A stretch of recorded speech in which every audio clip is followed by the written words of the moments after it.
9절까지 나오는데 앞에는 5절까지 나올 것입니다. 자, 오늘 우리에게 주시는 하나님의 말씀은 에스더서 1장 1절부터 9절에 있는 말씀이 되겠는데요. 5절까지만 보겠습니다. 이 일은 아하수에로 왕 때에 있었던 일이니 아하수에로는 인도로부터 구수까지 127지방을 다스리는 왕이라.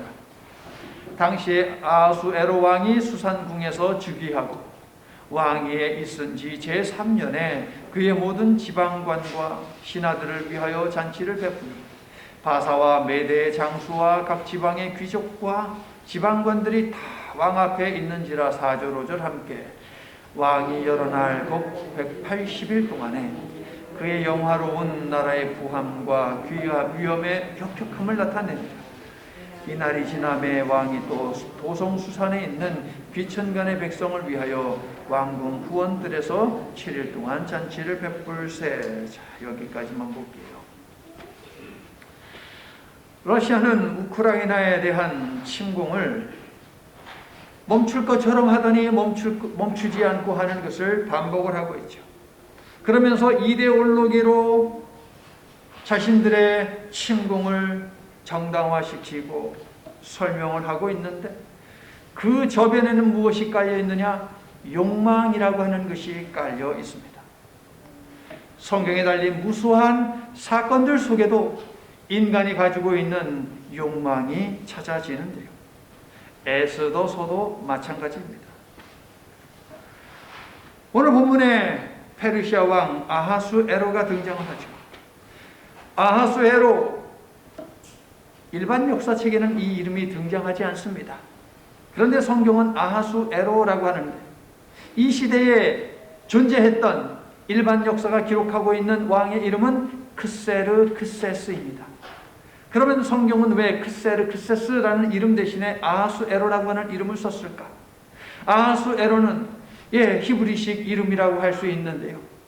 이 아하수에로라고 하는 이 단어와 비슷한 발음이 나는 것이 있으니 골칫거리 왕이라고 하는 단어가 되겠습니다. 그러니까 크세르크세스를 아하수에로라고 부르는 것은 일종의 그에게 별명을 지어서 붙인 이름이다라고 볼 수가 있겠죠. 에스더서는 아하수에로, 크세르크세스가 무엇을 했는지 그가 한 일에 대해서 기록하는데 목적이 있지 않습니다. 그가 통치하던 시대에 유대인의 역사 속에서 하나님은 어떻게 일을 하셨는지 그것을 드러내는 것이 바로 에스더서의 목적이 아니겠습니까? 하나님의 구원하시는 그 놀라운 섭리가 에스더서 시대에도 있었다.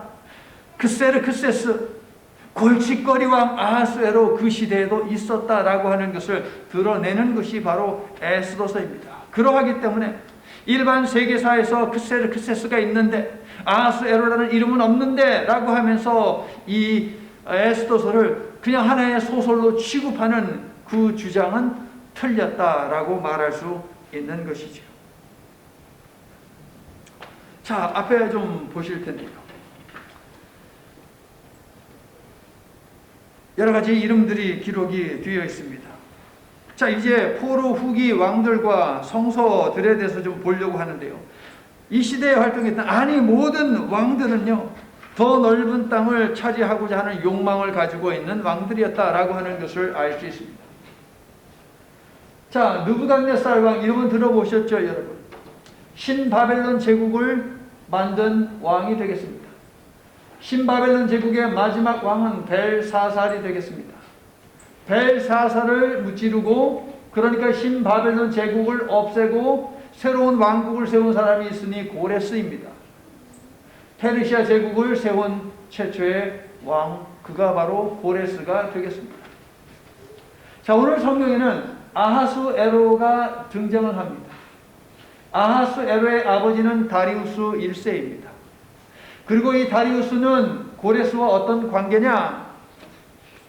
고레스의 사위입니다. 그리고 당시 페르시아 제국의 장군이었습니다. 요 사이에 캄피세스 2세가 있습니다. 자, 이 사람은 고레스 왕의 장자입니다. 첫째 아들입니다. 그런데 고레스 왕이 신바벨론 제국을 무너뜨렸다고 했죠. 영토가 어마어마하게 큽니다, 여러분. 자, 여기 이스라엘이 있지 않습니까? 저 위쪽으로 있는 나라가 바벨론 제국이었습니다. 그리고 그 위에 메데라고 하는 큰 왕국이 존재했습니다. 페르시아는 메데에 속해 있는 조그마한 나라에 지나지 않았었거든요. 메데가 큰 왕국이었습니다. 자, 그런데요. 자, 고레스가요. 이 어마어마한 바벨론 제국을 무너뜨렸으니 그 땅을 누군가 맡아서 책임져야 하지 않겠습니까? 그게 바로 캄비세스 2세가 맡아서 책임을 졌습니다. 그런데 이 캄비세스에게는 욕망이 있었습니다. 더 넓은 땅을 차지하기 위한 욕망이 있었어요. 그래서 이집트를 공격합니다. 거리가 멉니다, 여러분. 많은 군인들을 데리고서 캄비세스가 그 이집트를 쳤습니다. 그리고 전쟁에 승리했습니다. 이집트를 굴복시켰습니다. 이집트를 확 집어삼켰습니다. 자, 그랬더니 이제 욕망이 또 발동하는 것이죠. 자, 여기 페르시아 제국이 있잖아요. 그 밑에 이제 이집트가 있는 거예요. 그래서 오른쪽 더 밑에 있는 이디오피아를 또 점령하기 위해서 마음을 품었습니다. 전쟁을 했습니다. 그런데 패배했어요. 패배하다 보니까 마음이 상했습니다. 심란했어요. 그래서 집으로 페르시아로 돌아오는 길에 그는 객사하고 맙니다. 그렇게 죽어요. 갑자기 죽으니까 정세가 어지럽지 않겠습니까? 그때 얼른 이 다리우스가 왕의 자리를 꿰차게 되죠. 그래서 통치를 하게 됩니다. 그런데 다리우스에게도 욕망이 있었습니다. 어떤 욕망? 더 넓은 땅을 차지하고자 하는 욕망이 있었습니다. 이미 충분하게 넓은 땅을 차지하고 있었어요. 그럼에도 불구하고 거기에 대해서 만족을 하지 못한 사람이 바로 이 다리우스였습니다. 다리우스 1세는 어디를 공략하기를 원했느냐? 그리스를 점령하기를 원했습니다. 저 서쪽에 있는 그리스를 점령하기로 했습니다. 그것도 역시 멀어요. 배를 타고 가야 합니다. 그럼에도 불구하고 그 땅을 차지하기 위해서 전쟁을 벌이는데 첫 번째 전쟁에서 패배합니다. 두 번째 전쟁에서도 패배합니다. 그리고 죽습니다. 그의 아들 아하스에로가 이제 왕이 되죠. 자, 일단 여기까지 하고. 자, 느부갓네살에서 벨사살에 이르기까지 신바벨론 제국의 왕들이 있었는데, 자, 이때에 등장하는 인물이 누구냐? 다니엘이 되겠습니다. 다니엘서를 보게 되면 느부갓네살 이름도 있고요. 벨사살이라고 하는 왕의 이름도 있고요. 그 다음에 고레스라는 이름은 없어요. 메대 사람 다리오라고 나오는데 11장 1절을 보면 그게 바로 고레스입니다. 그러니까는 요 시대와 관계된 책이 바로 다니엘서가 되겠습니다. 그리고요, 다리우스 1세 시대와 관계되는 것이 바로 학개와 스가랴. 그래서 학개서와 스가랴서 내일 우리가 만나게 됐지만 거기 보게 되면 다리우스 왕이 다리오 왕이라고 하는 이름이 계속 등장하는 것을 볼 수 있습니다. 아하스에로와 관계된 성경의 책은 에스더가 되겠습니다. 자, 에스더에게는 아들이 있었지만 친아들이 아닙니다. 아하스에로의 본래 와이프가 누구입니까? 왕후가 와스디 아닙니까? 와스디와 아하스에로 사이에서 태어난 아들이 아닥사스다입니다. 그러니까 에스더에게 아닥사스다는 뭡니까? 아들은 아들이지만 서자죠, 서자. 그게 바로 아닥사스다. 아닥사스다 때에 등장하는 인물이 바로 에스라와 느헤미야. 에스라는 아닥사스다 치하에서 학사로 있었고요. 느헤미야는 아닥사스다 바로 옆에서 술 맡은 관원장으로 있었다라고 느헤미야는 그렇게 이야기를 하고 있지 않습니까? 중요한 사건이 있습니다. 요 신바벨론 제국을 고레스가 무너뜨린 다음에 이스라엘 백성들에게 큰 선물을 하지요. 너희들 고향에 돌아가도 좋아. 가서 성전도 재건하고 거기서 너희들의 신을 예배해 라고 하면서 금과 은과 온갖 필요한 것들, 느부갓네살이 예루살렘을 점령하고 거기에서 뺏어간 그 수많은 하나님께 예배드리는 집기들, 이것도 다 돌려줬어요. 그것을 뭐라고 부르느냐? 1차 포로 귀환이라고 부릅니다. 스룹바벨의 영도하에 인도하에 이스라엘 백성들이 이제 돌아가죠, 고향으로. 약 5만 명, 거의 5만 명에 이르는 사람들이 고향으로 돌아갑니다.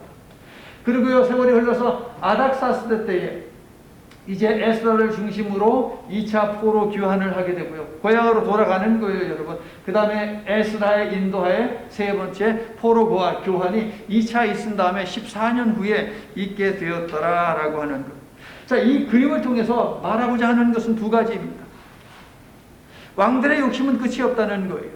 아니, 인간의 욕심은 끝이 없다는 거예요. 자기들이 그렇게 혼자서 통치할 수 없습니다. 페르시아 같은 경우는 수도만 해도 네 곳입니다. 수도가 4곳이에요, 여러분. 넓은 지역을 통치하다 보니까, 그래서 각각의 분봉 왕들을 두지 않았겠습니까? 성주들을 두지요. 거기서 그 나라를, 그 지역을 갖다가 통치하게 하는 것, 이것이 바로 페르시아의 정책이었다라고 말씀을 드릴 수 있습니다. 자, 여기 그리스 역사가 헤로도투스가 있습니다. 이 헤로도투스는요, 아닥사스다 시대에 활동했던 인물입니다. 자, 아하스에로도 알고 있고요, 아닥사스다도 알고 있습니다. 이 헤로도투스는요, 페르시아가 3번의 그리스를 상대로 한 전쟁을 일으키는데 페르시아 전쟁사라고 하는 유명한 책도 썼습니다. 그래서 고대의 역사를 알기 위해서는 이 사람을 반드시 알아야 돼요. 그래서 이 헤로도투스를 뭐라고 부르느냐, 역사의 아버지라고 부를 정도로 굉장히 유명한 사람이고 성경의 역사와 아주 밀접한 관계가 있는 사람입니다. 이 사람이요, 에스더서에 기록되어 있는 것들에 대해서 여러 가지 이야기를 합니다. 그런데 정확하게 일치가 되고 있어요. 그러니까 제가 말씀드리고자 하는 것 첫 번째는 뭐냐면, 왕들의 욕망은 끝이 없다라고 하는 것, 자신들이 가진 것에 절대 만족하지 않는다라고 하는 것이 1번이고, 두 번째는, 자, 여기 보시다시피 여기 수많은 책들이 있지 않습니까?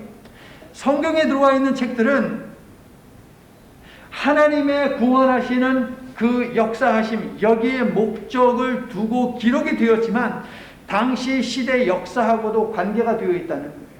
인간이 상상 속에서 만들어낸 조작한 그러한 역사도 그러한 책도 아니다라고 하는 것을 여러분이 좀 기억을 해 두시면 좋겠어요. 성경은 역사 속에 있었던 일들을 하나님의 구원 역사라고 하는 그 관점을 가지고 기록한 책이다라고 하는 이 사실을 여러분이 기억하시라고요. 자, 이스라엘 백성들이 느부갓네살 시대, 그 다음에 그 다음 시대에 이르기까지 무너진 다음에 이 바벨론으로 포로로 끌려가는데, 한 번 끌려가고 605년의 기원전, 두 번째 597년에 또 끌려가고, 그 다음에 586년에 또 끌려가요. 몇 번 끌려가요? 3번 포로로 끌려갔죠. 그런데 하나님께서 몇 번에 걸쳐서 돌아오게 하세요? 3번에 걸쳐서 돌아오게 하십니다. 이것이 하나님의 섭리입니다. 하나님의 구원 역사는 변개치 아니하기에 우리의 죄악과 그로 인한 징벌 속에서도 하나님의 구원 역사는 멈추지 않고 계속 진행되고 있다라고 하는 거예요. 여러분을 향한 하나님의 은혜의 추격전 역시 계속되고 있으니 여러분의 걸음을 두 팔 벌려 여러분을 맞이하기를 원하시는 그 하나님께로 언제나 향하게 하시기를 예수님의 이름으로 축원합니다. 말씀드렸다시피 아하수에로 왕의 아버지 다리우스 1세는 욕망이, 땅에 대한 욕망이 어마어마하게 큰 사람이었습니다. 그럼에도 불구하고 그는 전쟁에서 패배했습니다. 몇 번이나? 2번이나 패배했습니다. 다리우스 1세의 아들 아하수에로 골칫거리 왕은요, 에스도에서도 찾아지듯이 주변 사람들의 말에 너무 호흡하는 경향이 있습니다. 주변 사람들이요, 신하들이 이 아하수에로를 부추깁니다. 전하, 아버님의 복수를 하셔야죠. 언제까지 저 그리스도를 저대로 두고만 계실 것입니까? 복수를 하셔야죠. 자, 기록에 의하면 아하수에로가 왕이 되고 나서 무엇을 했느냐? 이집트와 바빌론에서 반란이 일어나서 그것을 갖다가 제압을 했습니다. 그것을 제압하는데 많은 군인들이 동원이 되었겠죠. 성공했거든요. 그러니 왕의 자리를 계속 유지하고 있었던 것이겠죠. 장수들을 치하해야 하지 않겠습니까, 여러분? 그게 관례였거든요. 때마침 그리스를 쳐서 아버지의 복수를 하고 또 그리스를 정복하시다라고 하는 신하들의 이야기가 서로 맞물립니다. 그래서 잔치를 통해 장수들의 공을 치사하고 그리스와 전쟁을 준비할 수 있는 아주 기가 막힌 타이밍을 아하수에로는 맞이하게 되었다라는 것이에요. 아하수에로는요, 아버지의 전처를 밟지 않기 위해서 세상에나 많은 군인들, 10만 이상의 그 군인들을 데리고 왔는데 완전히 패배했거든요. 2번이나. 그 전처를 밟지 않기 위해서 3년 동안 전쟁을 준비합니다. 몇 년 동안? 몇 년 동안? 3년 동안요. 이것을 기억하세요. 3년 동안 전쟁을 준비합니다. 학자들은요, 많은 학자들이 오늘 본문 1절부터 9절의 이 세 개의 잔치를 3년 후에 있을 전쟁을 위한 잔치로 보고 있다는 거예요. 이해하시겠어요? 3년 동안에 있을, 3년 후에 있을 그 전쟁을 준비하게 하는 잔치가 바로 오늘 본문에 있는 것이다 라고 하는 그 이야기를 하고 있다 하는 것이에요. 자, 본문 1절을 읽어주시겠어요? 이 일은 아하수에로 왕 때 있었던 일이니 아하수에로는 인도로부터 구스까지 127지방을 다스리는 왕이라. 자, 마치 오래전에 있었던 이야기를 시작하듯이 그렇게 이야기를 시작하네요. 그렇죠? 그런데 유대인의 전승에서 이 일은 어떤 왕 때에 있었던 일이다 라고 하는 이 문구는 무엇이냐면 앞으로 있을 큰 일, 특히 위기에 대한 예고를 알리는 문구예요, 여러분. 그러니까 유대인 독자들은 1절을 읽으면서 긴장을 하게 되죠. 아유, 또 무슨 일이 또 있으려나? 라고 걱정을 하면서 이제 애써서를 읽게 되어 있습니다. 자, 1절에 두 개의 지명이 있습니다. 인도, 페르시아가 통치하는 남동쪽 끝입니다. 남쪽, 동쪽 끝에 있는 나라가 인도였어요. 여러분 지도를 보면 어마어마합니다. 그 다음에 남서쪽에 있는 곳이 어디냐? 바로 에티오피아입니다. 구스라고 되어 있죠. 에티오피아예요. 당시 고대 근동에서 세상의 끝으로 알려진 이름들, 이게 바로 인도 그리고 에티오피아입니다. 페르시아는 이때까지 형성된 제국들 가운데 가장 넓은 땅을 지배한 제국이었어요. 그런데 뭐가 부족하다고 또 다른 나라를 차지하기 위해서 공격하냐고요, 여러분. 답답하지요. 북쪽 끝까지 차지하겠다는 일념으로 그리스로 쳐들어가서 수많은 군사를 잃게 됩니다. 그러나 성도 여러분, 욕망이라고 하는 것은 결코 만족을 모르기 때문에 계속해서 전쟁하라고 부추깁니다. 이것이 바로 오늘 본문의 역사적 배경입니다. 욕망이 전쟁을 하라고 아하수에로를 자꾸 부추기고 있다. 이게 역사적 배경이에요. 자, 페르시아 전쟁사를 쓴 헤로도투스는요, 저 그리스의 역사가 헤로도투스. 아하수에로의 아들 아닥사스다 당시에 그리스의 역사가였는데요.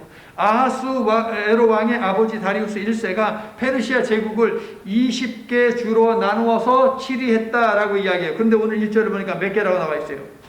127개. 이거 가지고 또 역사학자들은 또 시비를 겁니다.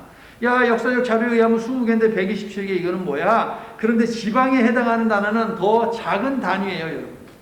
20개의 주로 있는 것을 127개의 그 지방으로 숫자를 더 이렇게 크게 증폭을 시킨 효과가 있는 것이죠. 그러니까 이거죠. 한국에는 몇 개의 도가 있습니까?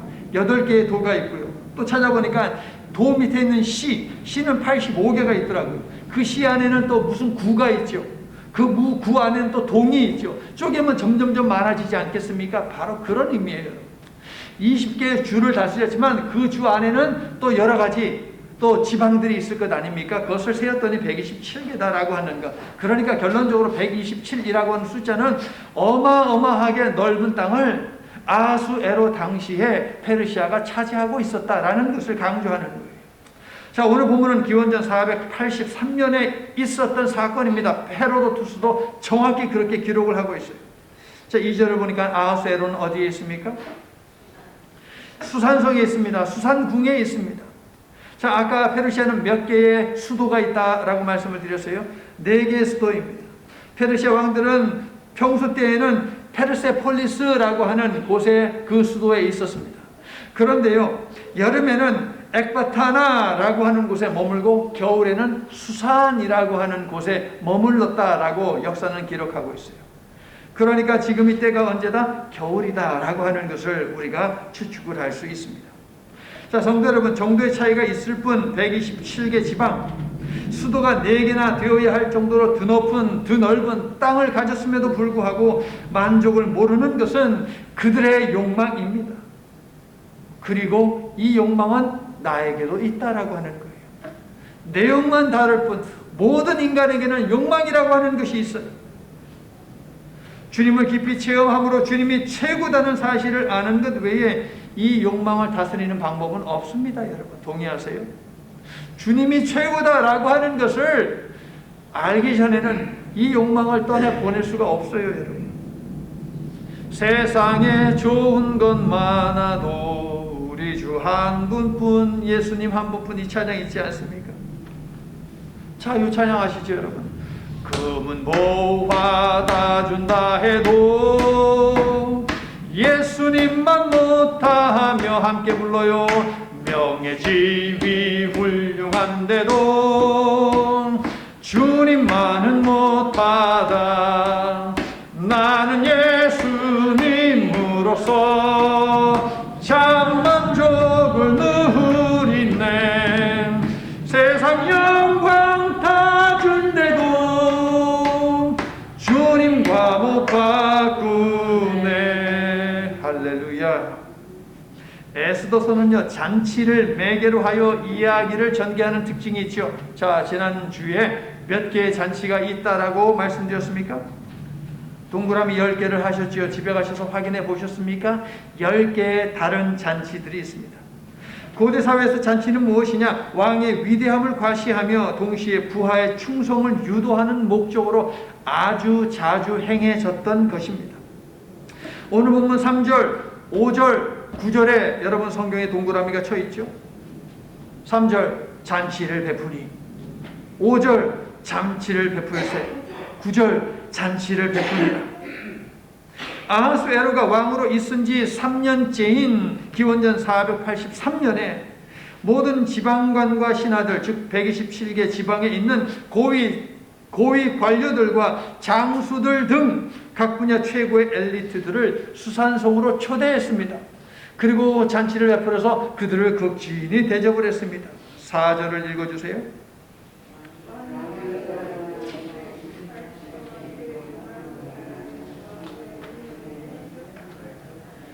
무려 얼마 동안 잔치를 했대요? 180일이면 여러분 몇 개월이에요?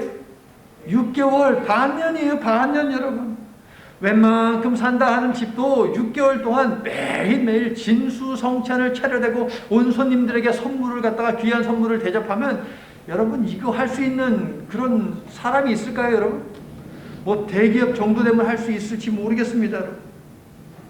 자, 6개월의 잔치를 아하수에로가 베풀었는데요, 이 잔치의 목적이 뭡니까? 먹고 마시고 즐기는 뭐 그런 데 목적이 있는 것입니까? 아닙니다, 여러분. 그리스 원정을 앞두고 전국의 정치, 군사, 경제 지도자들을 초대해서 왕궁의 세력을 과시하기 위함이에요. 그리고 각 지역 리더들의 충성심을 모으고 전쟁을 준비하는 일에 동참시키기 위해서, 적극적인 그들의 협조를 끌어내기 위해서, 전략 회의를 하기 위해서 6개월 동안 잔치를 베풀었다라고 하는 거예요. 127개 지방이라고 하는 건 뭡니까? 각각의 도시를 스케줄별로 이렇게 짠 거예요. 자, 오늘은 얘네들, 내일은 뭐 3일 후에는 얘네들, 이런 식으로 스케줄을 짜가지고 극진히 대접했다라는 거죠. 페르시아 전쟁사를 쓴 헤로도투스는요, 아하수에로가 180일 동안 잔치를 베풀며 페르시아 제국의 부와 위상을 과시한 후에 귀족들과 왕자들과 장수들에게 그리스 본토를 공격하자라고 하는 것을 제안했다라고 기록을 하고 있어요. 역사 속에서 있었던 분명한 사건에 대해서 에스더는 기록을 하고 있다는 거죠. 자, 잔치에 소비되는 이 물질들, 음식들 어디에서 나오는 것입니까? 그들 여러분 고위 관료직에 있는 사람들이 오잖아요. 그럼 거맙이라도 좀 쥐어서 보내줘야 되지 않습니까? 그럼 그거 다 어디서 나오는 거예요? 자, 주변에 있는 지방에서 보내져 오는 것이죠, 여러분.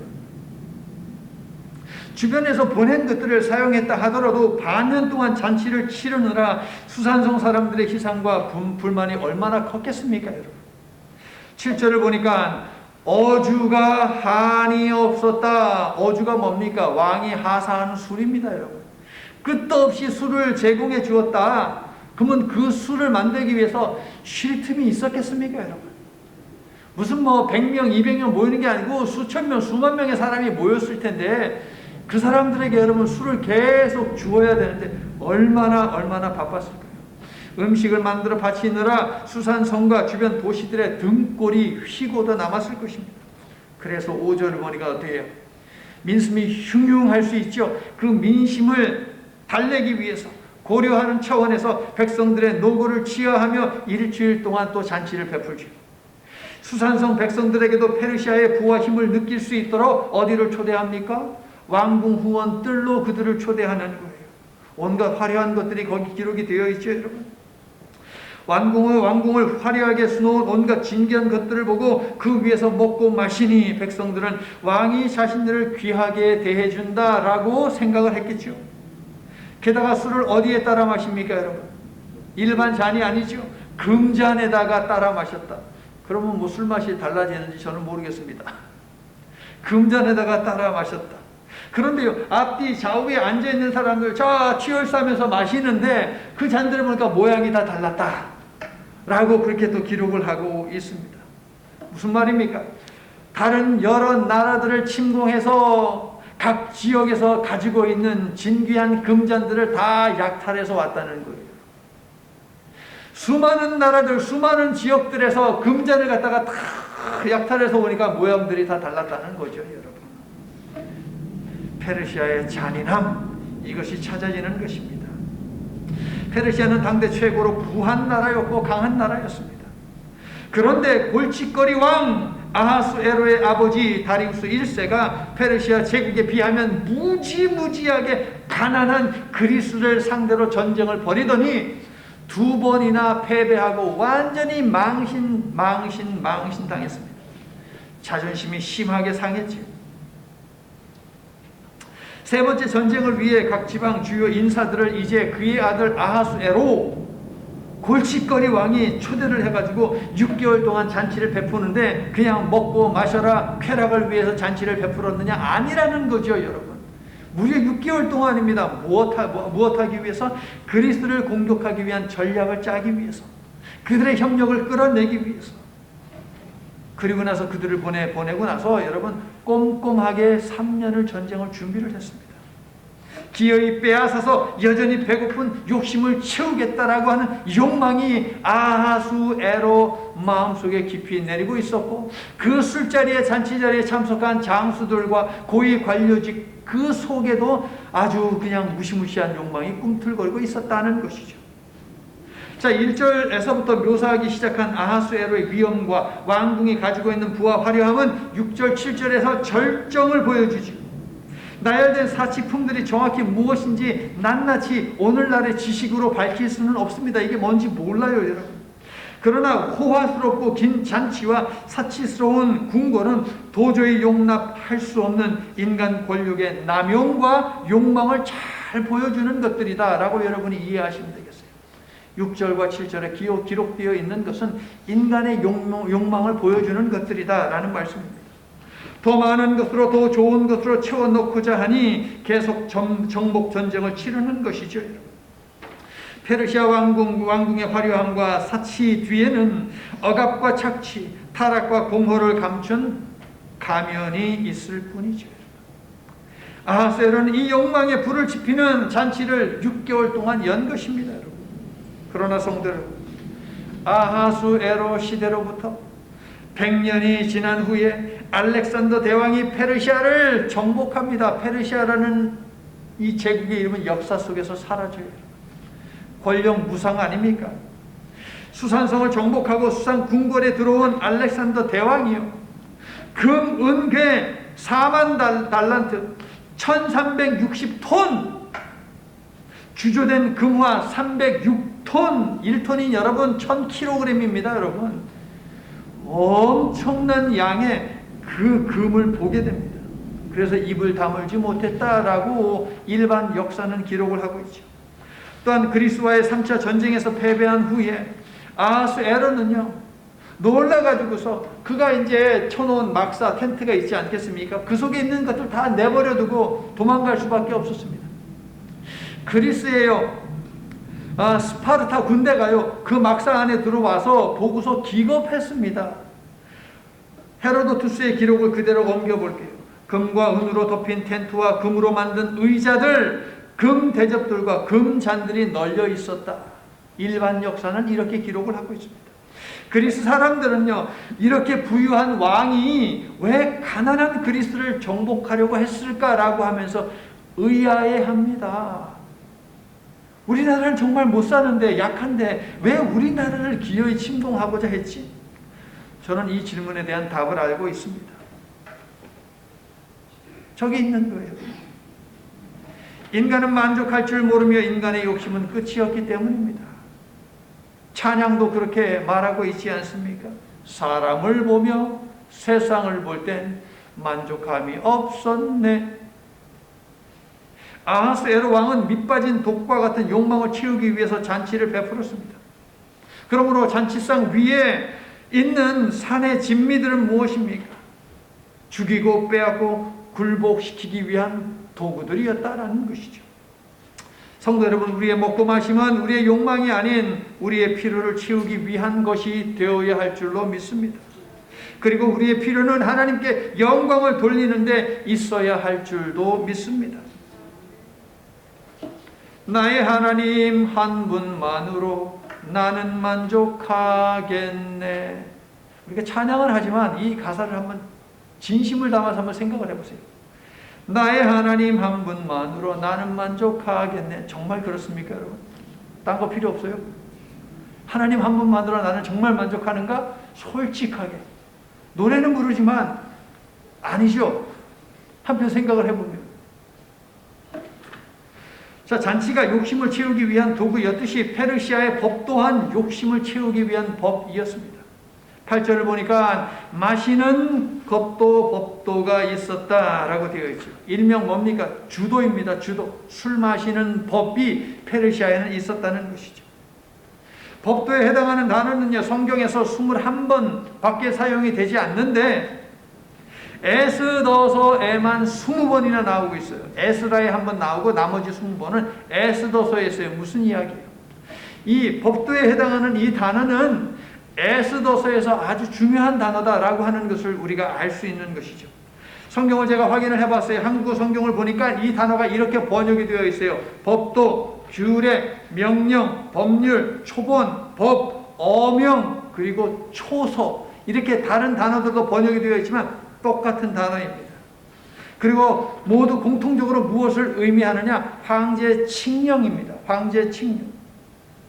자, 칙령이 뭡니까? 황제가 직접 명령한 것, 이것을 칙령이라고 하는 거예요. 황제가 직접 말로 이렇게 선포하잖아요. 명령 내리죠. 그러면 그게 이제 글로 이제 기록이 되어서 책으로 나오는 거거든요. 자, 페르시아는 술 마시는 습관부터 인종을 말살하는 일에 이르기까지 모든 크고 작은 일들에 법에 의해서 시행을 했던 나라다라고 하는 것을 우리는 알 수 있어요. 자, 주도와 관련해서 두 가지만 제가 말씀을 드릴게요. 페르시아에는 어떤 법이 있었느냐? 첫 번째, 자, 높은 지위에 있는 사람과 함께 술을 마실 때에, 자, 오늘 말씀에는 왕이 있으니까 왕과 함께 술을 마실 때에 지켜야 하는 법이 있습니다. 그것이 무엇이냐? 자, 왕이 잔을 들어서 자, 마셔라 라고 하면 다들 들어서 마셔야 됩니다. 왕이 술잔에 술을 부을 때 가득 채우잖아요. 나머지 있는 사람들도 똑같이 가득 채워야 합니다. 이만큼 되는 술을 갖다가 왕이 그냥 원샷 했다? 그러면 앉아있는 사람들도 원샷 해야 돼요. 뺄 수 없습니다. 그게 법이었어요. 술 마시다가 피곤해요. 아, 술 좀 그만 마시고 싶어. 그럼에도 불구하고 높은 위치에 있는 사람이, 왕이 마시면 그 자리에 있으면 집에도 못 가고 계속 그 자리에 있어야만 했습니다. 그게 페르시아의 법이었어요. 두 번째로, 역사적 기록에 따르면 페르시아 사람들은 부부 동반 파티를 좋아했습니다. 부부가 함께 동반하는 파티를 페르시아 사람들은 너무 좋아했어요. 그러나 잔치를 함께 시작을 하지만 남자들이 술을 마시기 시작하면 여자들은 그 자리를 떠났습니다. 자, 구절을 보니까 와스디가 여자 아닙니까? 그 여자가 지금 뭐 하고 있어요? 구절을 보니까 다른 여자들을 데리고서 함께 잔치를 벌이고 있다라고 하는 거, 이제 이해가 가시죠, 여러분? 왜 와스디는 별도로 잔치를 했을까? 남자 여자는 함께 앉아서 술을 마시지 않는 것, 이것이 페르시아의 법도였기 때문이다 라고 하는 것을 알 수 있어요.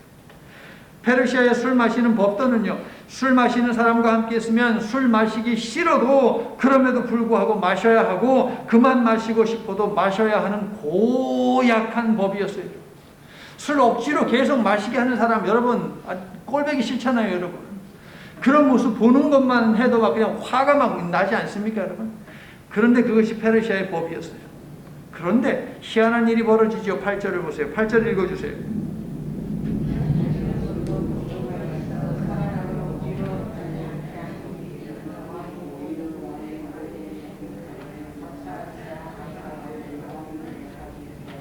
자, 180일 동안 혹은 7일 동안만큼은 예외를 두었어요.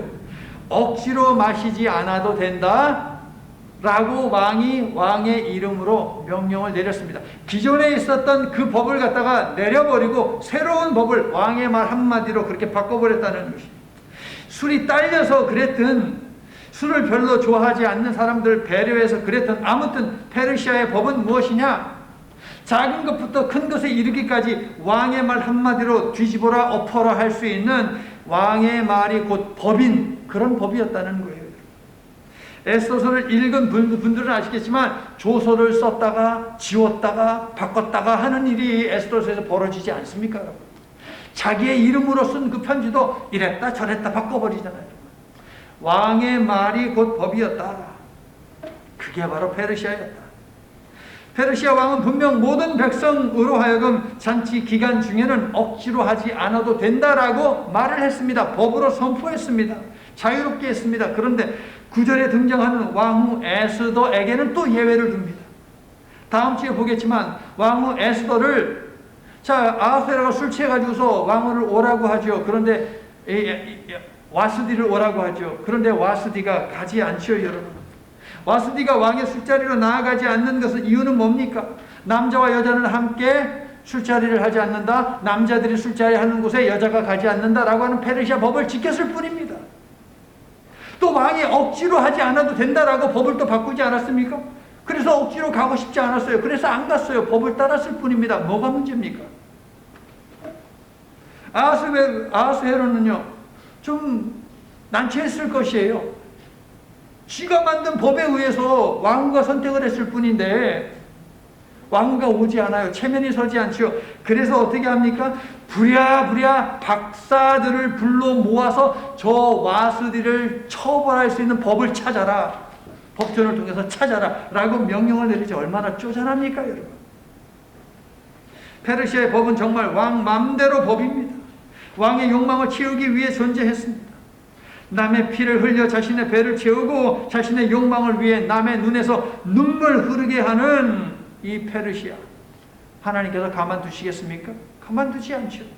그래서 아하스웨로는요 3년 후에 그리스 원정에 나갔다가 전쟁에서 참패합니다. 그리고 어떻게 된지 아십니까?